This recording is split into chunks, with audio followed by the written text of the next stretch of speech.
आज नयागढ़ एक खुशी खबर तुलसीपुर मौजा ठारे मॉडल मंडी निर्माण करने को 8,27 लाख टंका मंजूर हो तार टेंडर सरी कार्य आरंभ हो जाइए। आज शुभ प्रदान करागला या फल आमर हजार हजार चाषी कूल उपकृत हेबे।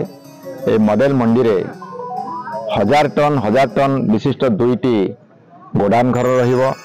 ता सतरे 32टी छोट छोट गोडाउन घर एवं दुकान घर रहिबो।